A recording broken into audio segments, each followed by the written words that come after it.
Pak SBY berbicara itu bukan buat menakut-nakuti Bang Adian, Bang Masinton, PDIP atau pemerintah, nggak ada. Tapi SBY sampai mau turun gunung, memangnya AHY nggak cukup, Pak Zaki?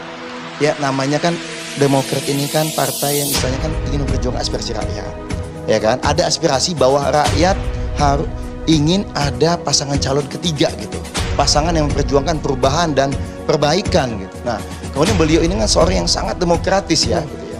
Melihat ini kan bukan bicara mengenai Demokrat saja beliau konteksnya, tetapi wah ini demokrasi yang 10 tahun saya sebagai presiden udah berusaha sebaik mungkin agar demokrasinya bisa semakin kondusif ya, dengan berbagai penghargaan internasional ya Mbak, dan juga penilaian ya lembaga-lembaga internasional ya. Oke. Nah ini, aduh jangan sampai nih kemudian menjadi istilahnya itu jadi downgrade gitu. Oke. Tapi ada tudingan kecurangan Pak Herman. Siapa sih yang disebut mereka akan diatur hanya ada 2 paslon yang diinginkan oleh mereka? Siapa yang dimaksud mereka oleh Pak SBY? Kita melihat peristiwanya dulu ya. Saya ingin menjelaskan dan menekankan ini supaya tidak ada salah paham di publik. Gitu. Pertama bahwa statement itu disampaikan dalam Rapimnas tertutup dan memang tidak untuk diliput. Kalaupun pada akhirnya bocor oleh para kader dan kemudian menjadi opini publik, saya kira ini memang tidak bisa kita bendung. Nah yang kedua, Pak SBY mengatakan 2 hal yang menurut saya ini harus diartikulasikan secara benar. Pertama bahwa ada tanda-tanda. Kan Pak SBY punya informasi. Informasinya kemudian diklarifikasi. Atas hasil klarifikasi tersebut ada tanda-tanda. Dan kemudian bisa pemilu itu tidak jujur dan atau tidak adil. Artinya bisa itu ya bisa terjadi atau bisa tidak kesananya. Namun bahwa sudah ada tanda-tanda untuk melakukan setting dari pihak mereka dengan 2 calon. Mereka calon itu siapa? Nah, ya siapa yang bisa melakukan itu? Ya kami tidak menyebut nama, Pak SBY tidak menyebut nama. Harusnya tapi kalau ada yang bisa tanda-tanda, melakukan itu ya siapa? Maksudnya PDI Perjuangan, partai yang berkuasa Kami atau tidak gimana? menyebut kepada partai. Partai sudah biasa berkompetisi saya kira. Kita biasa untuk berkompetisi. Penguasa? Ya kekuasaanlah yang bisa melakukan itu. Nah oleh karenanya menurut saya ini yang harus didudukan kembali, dan saya juga merasa bahwa ini pasti ada disinformasi yang pada akhirnya kita seolah-olah ada sesuatu yang menyebabkan suatu polemik yang akhirnya terus ini setiap hari terus berlangsung. Disinformasinya dari mana Bang Masinton? Dari Demokrat yang menciptakan ketakutan berlebihan atau memang betul penguasa sedang mulai mengatur-ngatur ini? Jadi ya, yang disampaikan oleh beliau Pak SBY ya kalau 5 jari itu 1 jari itu menuding keluar, 4 jarinya menuding ke dalam. Nah ini menurut saya ya kan semua pasti kaget dong lihat itu, walaupun itu internal, tapi ketika era sosial media sekarang dipublish di sosial media, dia kan tidak lagi internal konsumsinya, jadi menjadi isu kan begitu.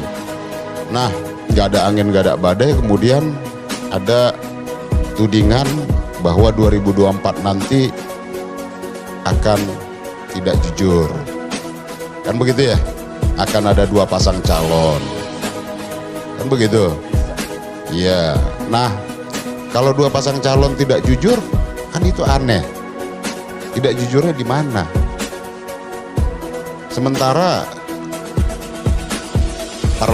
presiden threshold itu adalah turunan tadi Undang-Undang 42 tahun 2008, di mana undang-undang itu yang nandatanganin itu presidennya Bapak Susilo Bambang Yudhoyono. Harusnya kan kita konsisten dong bahwa produk undang-undangan itu kemudian melahirkan konsekuensi. Bisa 1 pasang calon, bisa 2 pasang calon, bisa 3, bisa 4. Nah kalau kemudian ya seperti yang disampaikan Bung Adian umpama kalau hanya memaksakan calon dari kita nggak bisa nyalon karena aturan perundang-undangan, jangan dibilang itu curang dong pemilunya. Okay. Kan begitu. Nah jadi apa yang disampaikan tentu nuansanya sangat melankolis menurut saya. Oke, ya, diksi-diksinya saat ya kemudian turun gunung ya apa juga kita di bawah gunung ini aman-aman aja. Kita semua pasti berkepentingan lah, pers, lembaga survei, pengamat, partai politik, dan kita semua pasti berkepentingan dalam konteks proses demokrasi ini. Jadi tidak ada Pemilu upaya. sebagai Jadi sarana tidak ada proses upaya untuk demokrasi. mengatur supaya hanya ada 2 paslon, supaya nanti dijegal dari calon dari Demokrat, tidak ada upaya itu? Setiap partai Dari politik, penguasa tidak ada, dari partai yang setiap partai berseberangan tidak ada? politik tentu punya punya rencana masing-masing. Pengen memajukan kadernya masing-masing. Kan tergantung dari proses negosiasi, tergantung dari proses komunikasi politik antar partai politik.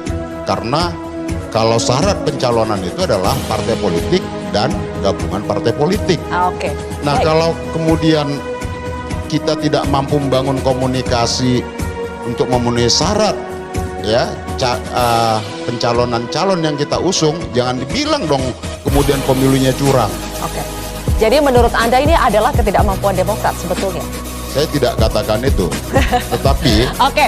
ya kalau kemudian ketidakmampuan meyakinkan tadi dengan kemudian pelaksanaan pemilunya dikatakan curang, itu kan juga tidak fair.